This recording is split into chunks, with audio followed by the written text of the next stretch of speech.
Title: The final yes was a no. I had poured energy and excitement into planning the New Year's Eve bash. I covered every detail, every cost. But then Mom dropped a quiet bomb. Actually, you won't be attending. Your brother and his kids are moving into your apartment. She said it so calmly, like it was nothing. That same night, I pulled the plug.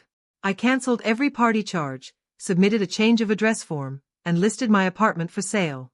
When Ryan arrived later, boxes in hand, he was greeted by a bold "For Sale" sign on the front lawn and a folder with his name on it. Before that, I'd left the party invite in full view on the kitchen table. Seafood spread, rooftop DJ until 3 a.m., skyline views. This year's gonna be different. Mom didn't even glance at it. She just kept slicing cheese like I hadn't spoken. That's what I wanted to discuss, she said coolly. You're not going. I froze mid-step. Wait, what? We're all going, right? No, she replied. Just me, your father, and Ryan. I stared in disbelief. The party I paid for? Dad, not looking up from his paper, chimed in. Well, technically yes, but Ryan really needs a break. You know what he's been through. Ryan, casually holding one of his kids, nodded. Kelly's been a nightmare. The kids are exhausting. I need this. So I was expected to stay home. But it's my party, I said. Mom shrugged. You'll do something better. Just help out. Watch the kids. Ryan needs to relax. You're serious? I asked, stunned.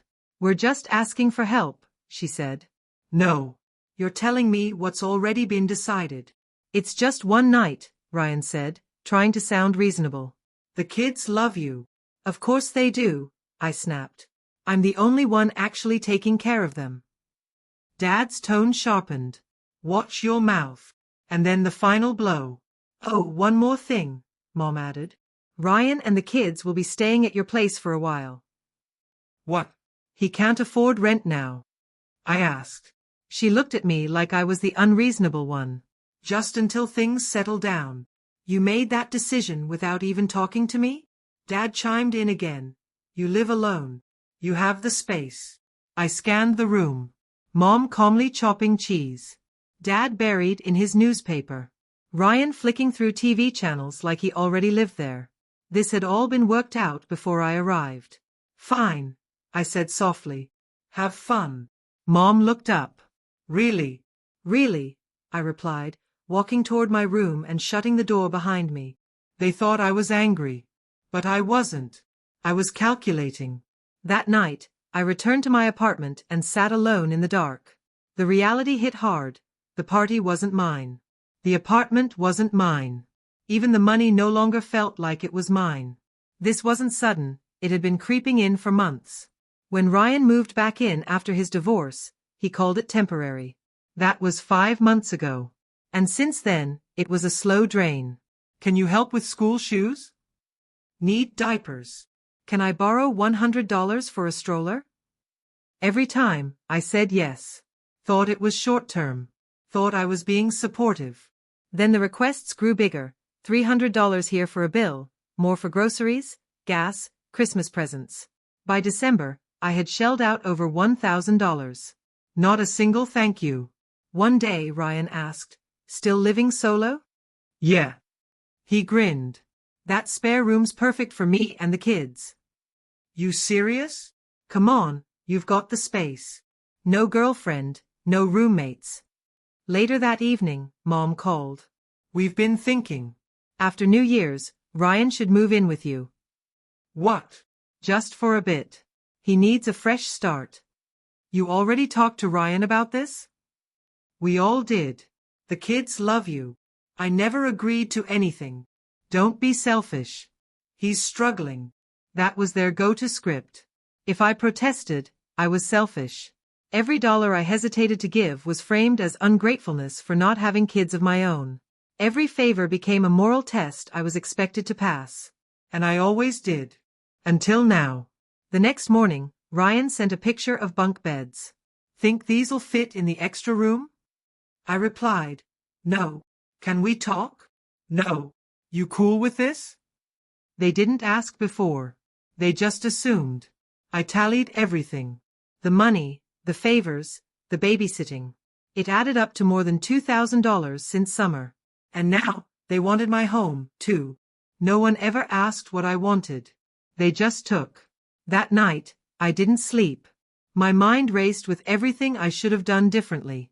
Then, at 3 a.m., I acted. I logged onto my laptop. Canceled the party, DJ, food, drinks, everything. Requested every refund I could. Then I listed my apartment for sale. January 2nd was overcast and bitterly cold, but my head was clear for the first time in months. I had already moved into a modest rental across town. Nothing special. But it was mine. 2 suitcases. That's all I took. I left behind everything else. No texts, no calls, no explanations. But I didn't leave them empty-handed. At my old place, I taped a large envelope to the door labeled Ryan Grant in red marker. On the front lawn stood a bright for sale sign stuck in the frozen grass. At 3:27 p.m., a text came in. On our way. Kids are pumped. Got all the stuff packed. I didn't respond. I sat in a cafe nearby, watching the security camera footage I'd set up ahead of time. 15 minutes later, Ryan's van pulled up. His kids were laughing in the back, trunk packed tight. He stepped out, stretched, beaming like a man coming home. Then he saw the sign. His expression collapsed. He tried the door, locked. I'd changed the locks. Then he noticed the envelope. He grabbed it, opened it, and read. Proof the New Year's party was cancelled. Email confirming catering refund, citing fraudulent family interference.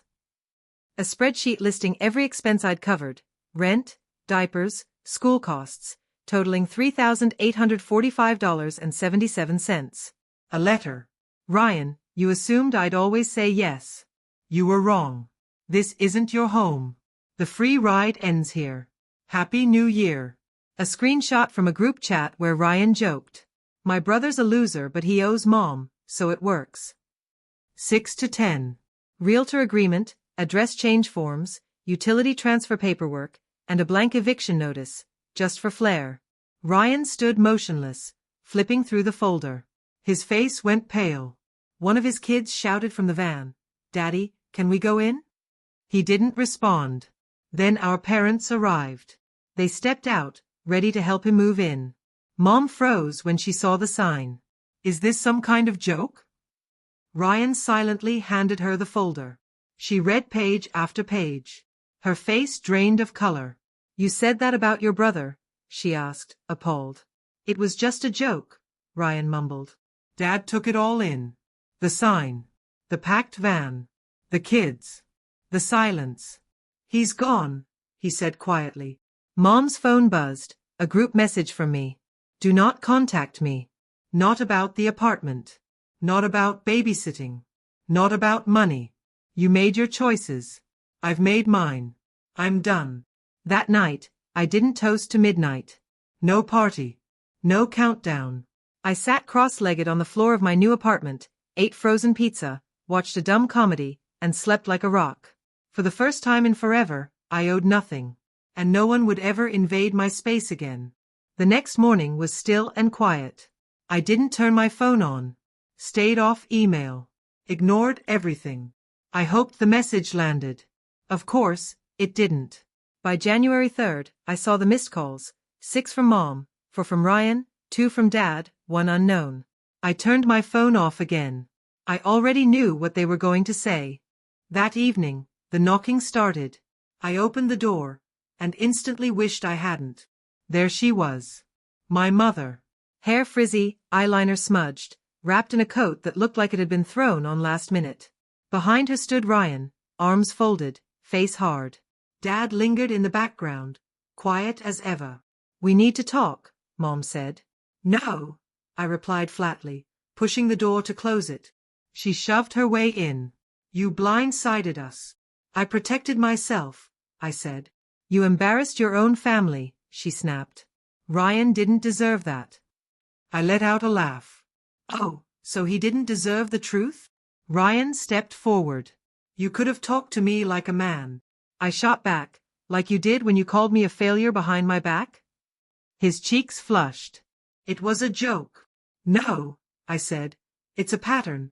A year of using me like a personal bank, and now I'm the villain because I said no. Dad finally spoke. You didn't have to blow it all up. It was the only way to make you listen, I replied. You weren't going to stop unless I set fire to the bridge.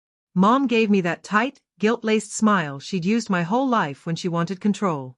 We're your family. And I'm not your employee, I snapped. You don't get to show up here and demand anything. I owe you nothing. Her expression darkened.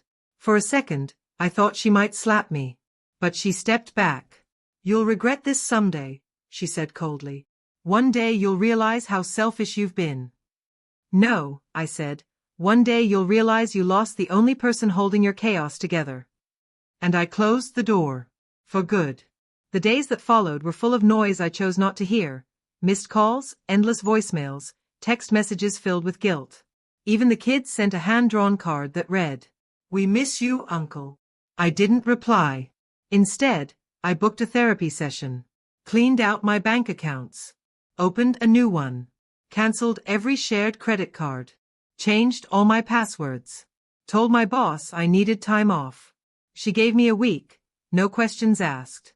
For the first time in my life, I did absolutely nothing for anyone but myself. Exactly 7 days after I walked away, a call came from a number I didn't recognize. Normally, I'd ignore it. But something told me to answer. Hello? A soft voice responded. Hi. Is this Michael? Yes. This is Karen. I'm Kelly's sister. My stomach twisted. Kelly, as in Ryan's ex? The kid's mom. She spoke gently. I hope I'm not intruding. I just wanted to say thank you. For what? For what you did, for the kids, for Kelly, even for Ryan. He didn't deserve it, but you helped anyway. I sat in stunned silence. She continued, Kelly told me everything. About the money, the party, the apartment, the folder. She said she never agreed to any of it.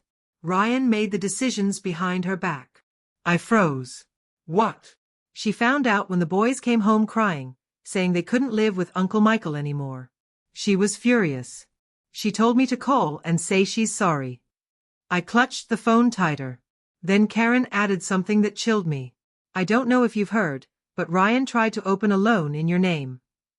What? Kelly found the paperwork. He had your personal information.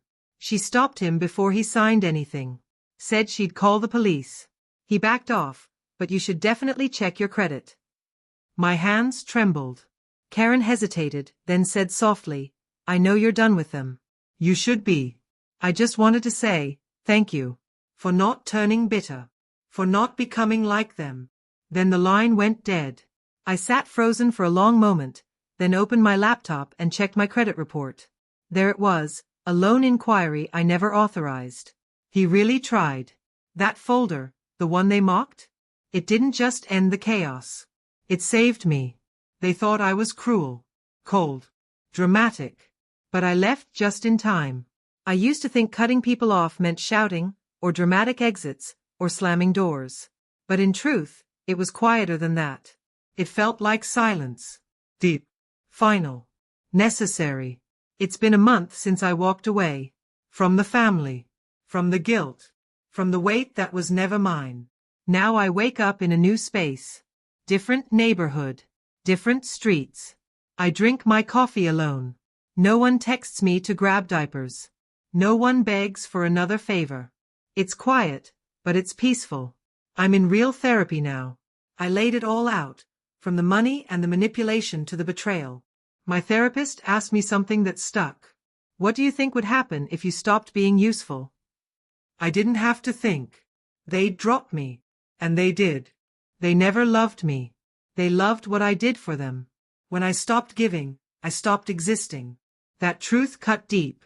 But it also cleared the space I needed. Now, my credit is locked. My finances are secure. I filed a fraud alert, just in case. Kelly reached out and asked if I wanted to press charges. I said no. I don't want revenge. I want peace. Ryan hasn't called. Neither have my parents. The last message I got from them was a group text. You're dead to this family. And you know what? It didn't hurt. It felt like they finally said the quiet part out loud. Then something unexpected happened. A week ago, I got an email. From Kelly. Subject: thank you. She told me she filed for full custody. Moved out of state. Got a new job. A better place for her and the boys. She wrote, I used to think you were just the quiet one. But now I know, you were the one holding everything together. I'm sorry I didn't see it sooner. The boys miss you. I'll never say a bad word about you. If you ever want to write to them, they'd be thrilled. I cried.